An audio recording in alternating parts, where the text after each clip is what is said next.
अस्सलाम वालेकुम students, physics part 1 का लेक्चर नंबर 4 आज डिस्कस कर रहे हैं। जैसा कि आपको मालूम है कि हमने चैप्टर 2 स्टार्ट किया हुआ है पार्ट 1 फिजिक्स का, which is vector and equilibrium. इसके पहले लेक्चर में बेटा हमने डिस्कस किया था what are scalars and what are vectors. Then we discussed what is rectangular coordinate system और कार्टेशियन कोऑर्डिनेट सिस्टम। उसके बाद बेटा हमने सीखा हाउ टू ऐड वेक्टर्स, उसके बाद हमने सीखा हाउ टू सब्सट्रैक्ट वेक्टर्स, और आज का जो टॉपिक है वो है multiplication of a vector. Vectors को मल्टीप्लाई कैसे कर सकते हैं। A vector can be multiplied with, multiply vector को तीन तरीकों से किया जा सकता है। Multiplication with a positive number, multiplication with a negative number and multiplication with a scalar quantity. ठीक हो गया बेटा, तीन मेथड है। या तो आप पॉजिटिव नंबर से एक वेक्टर को मल्टीप्लाई, नंबर्स दो ही किस्म के होते हैं, या पॉजिटिव होते हैं या नेगेटिव होते हैं। और तीसरी चीज क्या है कि आप एक वेक्टर को एक स्केलर क्वांटिटी से क्या कर दो, मल्टीप्लाई कर दो। अब बेटा याद रखिए कि एक जो वेक्टर होता है उसके दो कंपोनेंट्स हैं, एक तो उसका मैग्नीट्यूड है और दूसरा उसकी डायरेक्शन है। अब हम अगर एक वेक्टर को किसी और नंबर से या स्केलर क्वांटिटी से मल्टीप्लाई करते हैं तो जाहिर सी बात है या तो उसकी डायरेक्शन को इफेक्ट करेगी मल्टीप्लीकेशन या उसके मैग्नीट्यूड को। तो यही हमने तीनों तरीकों में, मेथड्स में देखना है कि how it affects the magnitude and direction of the vector when we multiply a vector with a positive, negative or a scalar quantity. So first we will discuss multiplication with a positive number. तो बेटा जब हम positive number से vector को multiply करेंगे तो क्या होगा, when a vector is, vector A consider कर लें, कोई भी सपोज कर लें, when a vector A is multiplied with a positive number n, let's suppose n can be any number, मैंने एक जर्नल नंबर ले लिया n की वैल्यू कुछ भी हो सकती है 2, 4, 5, 6। ठीक हो गया बेटा। तो अब अगर आप वेक्टर को एक पॉजिटिव नंबर n से मल्टीप्लाई कर देते हो, ब्रैकेट में लिखा हुआ है n should be greater than 0, क्योंकि जो नंबर 0 से ग्रेटर हो उसी को क्या बोला जाता है, पॉजिटिव बोला जाता है। तो अगर आप पॉजिटिव नंबर से वेक्टर a को मल्टीप्लाई करोगे तो क्या इफेक्ट आएगा, अब ये पढ़िए। The magnitude of product vector will be NA with same direction. Direction क्या रहेगी, सेम। वेक्टर जो आपने लिया हुआ था A वेक्टर, उसकी डायरेक्शन क्या रहेगी, सेम। और बेटा उसका जो मैग्नीट्यूड है, ये गौर से देखिए, उसके मैग्नीट्यूड पे क्या असर पड़ेगा कि अगर आप n की वैल्यू 1 लोगे तो a ही रहेगा, अगर आप n की वैल्यू 2 लोगे तो 2a हो जाएगा, यानी आपके वेक्टर का मैग्नीट्यूड डबल हो जाएगा। अगर 3 लोगे तो ट्रिपल हो जाएगा, अगर 4 लोगे तो टेट्रा यानी 4 टाइम्स बढ़ जाएगा। ठीक हो गया। जिस तरह बेटा ये मैंने एक एग्जांपल कंसीडर की है, मैंने एक वेक्टर a ले लिया, अब इस वेक्टर को मैंने 2 से क्या किया, मल्टीप्लाई, तो आप देख सकते हैं कि इस वेक्टर का मैग्नीट्यूड क्या हो गया, डबल हो गया, लेकिन उसकी डायरेक्शन क्या रही, सेम रही। तो मतलब नतीजा ये अखज हुआ कि जब हम वेक्टर को किसी पॉजिटिव नंबर से मल्टीप्लाई करेंगे तो जिस नंबर से मल्टीप्लाई करेंगे उतने टाइम्स वेक्टर का मैग्नीट्यूड क्या कर जाएगा, इंक्रीज कर जाएगा, लेकिन उसकी डायरेक्शन क्या रहेगी, सेम रहेगी। उसके बाद बेटा नेक्स्ट आपके पास है multiplication with a negative number. अगर आप एक वेक्टर को नेगेटिव नंबर से मल्टीप्लाई कर देते हो तो उस सूरत में क्या होगा, when a vector a is multiplied with a negative number, और नंबर क्या ले लेते हैं, n ले लेते हैं, और यहां पे अब क्या कंडीशन है कि n should be less than 0, n 0 से क्या होना चाहिए, लेस, क्योंकि 0 से लेस नंबर को हम नेगेटिव काउंट करते हैं। Then magnitude of product vector will be NA but in reverse direction. इसका मतलब क्या हुआ कि इस सूरत में भी जिस नंबर से आप वेक्टर को मल्टीप्लाई करोगे उतने टाइम्स आपका वेक्टर का मैग्नीट्यूड बढ़ जाएगा, लेकिन आपके वेक्टर की डायरेक्शन क्या हो जाएगी, रिवर्स हो जाएगी, यानी कि 180 डिग्री उलट जाएगी। ठीक हो गया बेटा। जिस तरह a वेक्टर था मेरे पास, यहां पे देखिए a वेक्टर को मैंने किससे मल्टीप्लाई किया, -2 से, तो 2 टाइम्स इसका मैग्नीट्यूड तो इंक्रीज कर गया, लेकिन इसकी डायरेक्शन क्या हो गई है, रिवर्स हो गई है, क्या हो गई, उलट गई। इसी तरह n से मल्टीप्लाई करूंगा तो n टाइम्स इसका मैग्नीट्यूड तो इंक्रीज हो जाएगा, लेकिन उसकी डायरेक्शन क्या हो जाएगी, रिवर्स हो जाएगी। ठीक हो गया मेरे बच्चों। तो पॉजिटिव नंबर से मल्टीप्लाई करने पर आपका मैग्नीट्यूड उतने टाइम्स इंक्रीज हो जाएगा जितनी n की आप वैल्यू लोगे, और डायरेक्शन सेम रहेगी। नेगेटिव नंबर से मल्टीप्लाई करोगे तो डायरेक्शन रिवर्स हो जाएगी और मैग्नीट्यूड उतने टाइम इंक्रीज कर जाएगा जितने नंबर से आप मल्टीप्लाई करोगे। अब लास्ट में बेटा आपके पास तीसरा मेथड, और वो क्या है, मल्टीप्लीकेशन विद यहां पे वेक्टर मैंने लिख दिया, यहां पे स्केलर कर लीजिए, multiplication with a scalar quantity, यानी अगर एक वेक्टर क्वांटिटी को एक स्केलर क्वांटिटी से मल्टीप्लाई कर दिया जाए, ठीक हो गया। जिस तरह मैस एक स्केलर क्वांटिटी है, वेलोसिटी वो एक वेक्टर क्वांटिटी है, अगर इन दोनों को मल्टीप्लाई कर दिया जाए, यानी एक वेक्टर ले लिया, एक स्केलर क्वांटिटी ले ली, तो उस सूरत में क्या बनेगा? तो वो क्या कह रहा है, when a vector is multiplied with a scalar quantity then product vector will be a new physical quantity. तो जब आप वेक्टर और एक स्केलर क्वांटिटी को मल्टीप्लाई करोगे तो आपको जवाब में एक नई क्वांटिटी मिल जाएगी, एक नई क्वांटिटी बन जाएगी। वो वेक्टर भी हो सकती है और वो स्केलर भी हो सकती है। ठीक हो गया बेटा। अब पहली एग्जांपल पढ़े, मैंने यहां पे 3 एग्जांपल्स लिख दी हैं और तीनों एमसीक्यूज हैं। एमसीक्यूज में भी आप इन तीनों को यूज कर सकते हो। Product of mass and velocity is momentum. आप पढ़ते आए हो, 9th क्लास में भी आपने पढ़ा था, P is equal to m v. P momentum होता है, m mass v velocity। अब वेलोसिटी वेक्टर क्वांटिटी है और ये जो mass है आपका वो स्केलर है। वेलोसिटी और mass को मल्टीप्लाई किया तो क्या बना? मोमेंटम बना।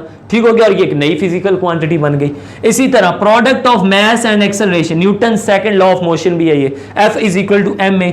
अब बेटा एक्सेलरेशन आपकी वेक्टर क्वांटिटी होती है, mass आपका स्केलर है, इन दोनों को मल्टीप्लाई किया तो नई क्वांटिटी बन गई विच इज फोर्स। और लास्ट पे ये आपका फर्स्ट ईयर का ही तीसरे चैप्टर का एक टॉपिक है, लेकिन एग्जांपल मैंने यहां पे लिख दिया which is product of force and time. Force is a vector quantity, time is a scalar quantity. अगर इन दोनों को अगर आप मल्टीप्लाई करो तो आपके पास बनता है बेटा इंपल्स।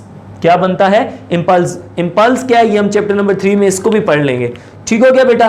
तो पॉजिटिव नंबर से मल्टीप्लाई करने पे डायरेक्शन सेम और मैग्नीट्यूड उतने टाइम इंक्रीज, नेगेटिव नंबर से मल्टीप्लाई करने पर magnitude उतने time increase but direction will be reversed, and at last multiplication with a scalar quantity, in this case a new quantity will be formed। इस सूरत में आपके पास एक नई क्वांटिटी बन जाएगी, just like product of mass and velocity momentum, product of mass acceleration force, product of force and time is impulse। so this was multiplication of a vector।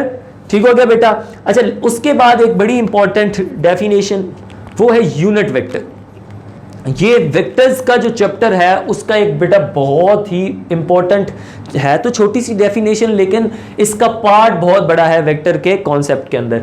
इसकी definition बेटा क्या है कि यूनिट वेक्टर नाम से जाहिर है कि एक वेक्टर है, वेक्टर की टाइप्स में से एक वेक्टर है। अब बेसिकली वेक्टर्स की ना टाइप्स शुरू हो रही हैं। ठीक हो गया, हम मुख्तलिफ किस्म के वेक्टर्स पढ़ेंगे और इनमें से हमने एक वेक्टर पहले पढ़ भी लिया था, resultant vector. Types of vector में पहला रिजल्टेंट वेक्टर था और अब क्या आ गया बेटा? Unit vector. ये 2 नंबर का एक्सरसाइज का भी आपका शॉर्ट क्वेश्चन है और बोर्ड में भी आ चुका है। ठीक हो गया बेटा। तो unit vector it is a type of vector and a vector whose magnitude is 1। ये एक ऐसा वेक्टर है जिसका मैग्नीट्यूड फिक्स होता है और वो क्या होता है? 1 होता है। And indicates the direction of a vector, और ये किसी वेक्टर की डायरेक्शन को इंडिकेट करने के लिए इस्तेमाल किया जाता है। यूनिट वेक्टर कौन सा वेक्टर है? जो वेक्टर्स की डायरेक्शन को बताने के लिए इस्तेमाल किया जाता है। अब बेटा इसको रिप्रेजेंट किस तरह करते हैं? It is represented by a letter with a cap on it. हम इसको एक लेटर से रिप्रेजेंट करते हैं और उस लेटर के ऊपर क्या डाल देते हैं बेटा? कैप। वेक्टर को रिप्रेजेंट करने के लिए हम ए के ऊपर एरो डालते थे। अब ये आपने फर्क याद रखना है, पेपर में कंफ्यूज नहीं होना। अगर ए के ऊपर एरो है it means it's a vector, और अगर ए के ऊपर इस तरह से बेटा कैप आएगी, ये वाला साइन आएगा, तो it means it's a unit vector और उसका मैग्नीट्यूड आप क्या पुट कर सकते हो? 1। अब बेटा चलते हैं इसके फॉर्मूला की तरफ कि what will be the formula of unit vector. अब बेटा आपका जो वेक्टर है उसके मैंने जैसा कि बताया 2 कंपोनेंट्स होते हैं। अब अगर मैं एक वेक्टर ए को लिखना चाहूं तो किस तरह से लिखूंगा? A vector will be equal to A का मैग्नीट्यूड। अगर ए के ऊपर कुछ नहीं लिखा हुआ तो इसका मतलब है ये मैग्नीट्यूड है, और साथ डायरेक्शन। और डायरेक्शन के लिए मैंने क्या लिखा है? ए का यूनिट वेक्टर। ए मुझे वेक्टर ए का मैग्नीट्यूड बताएगा और ये मुझे वेक्टर ए की क्या बता देगी? डायरेक्शन। तो इस तरह से वेक्टर ए डिफाइन हो जाएगा क्योंकि मैग्नीट्यूड भी पता चल जाएगा और डायरेक्शन भी। वेक्टर, किसी भी वेक्टर को लिखना हो, फर्ज कर लो मैं कहता हूं वेक्टर सी लिख के दिखाओ, तो आप किस तरह लिखोगे? सी का मैग्नीट्यूड और सी की डायरेक्शन, वो क्या होगा? सी का यूनिट वेक्टर। ठीक हो गया बच्चे। अब बेटा अगर यूनिट वेक्टर की यहां से फॉर्मूला निकालना हो तो क्या निकलेगा, ये ए का मैग्नीट्यूड वेक्टर के नीचे आके क्या हो जाएगा, इधर डिवाइड हो जाएगा, तो ये आपके पास यूनिट वेक्टर का क्या आ गया, formula.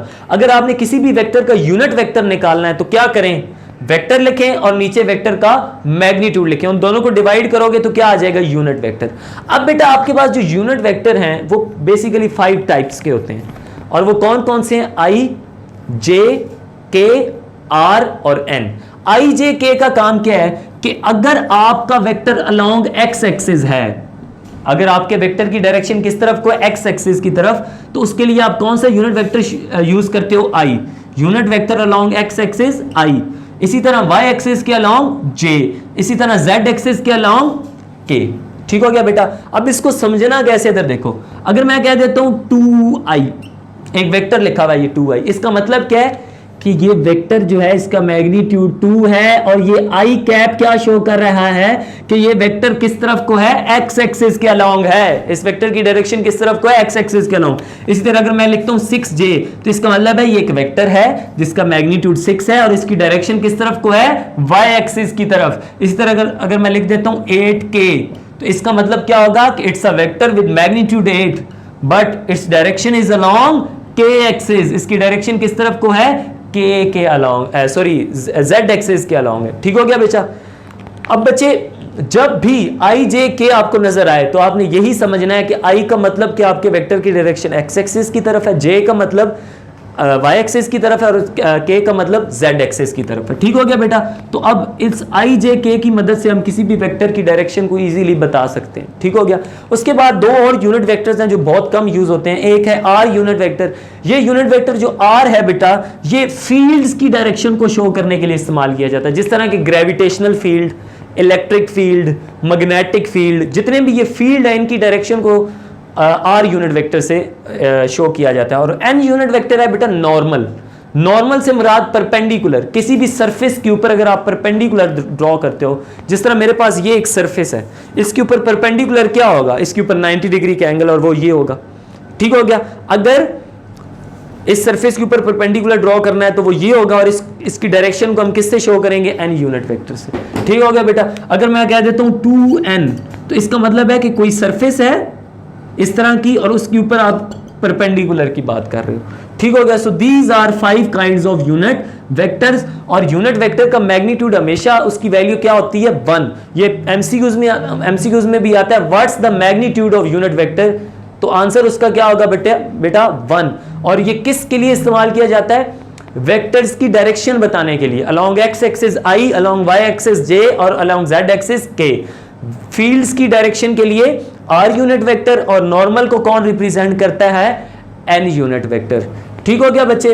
So this was multiplication of vectors, उसके 3 मेथड, और साथ हमने टाइप्स ऑफ वेक्टर्स में से एक टाइप पढ़ी वेक्टर की जो कि क्या थी, बड़ी इंपॉर्टेंट, यूनिट वेक्टर थी। अब बेटा अगर मैं एक और चीज लिखूं एक एग्जांपल के तौर पे, 2i + 6j, तो इसका मतलब क्या होगा, इसका मतलब ये होगा कि ये एक वेक्टर है जिसके 2 कंपोनेंट्स हैं, उसका एक कंपोनेंट एक्स एक्सिस के अलोंग है और दूसरा वाई एक्सिस के अलोंग। जो कंपोनेंट एक्स एक्सिस के अलोंग है उसका मैग्नीट्यूड 2 है, जो वाई एक्सिस के अलोंग है उसका जो मैग्नीट्यूड है वो क्या है, 6। जिस तरह मैं अगर ये वेक्टर बनाऊं,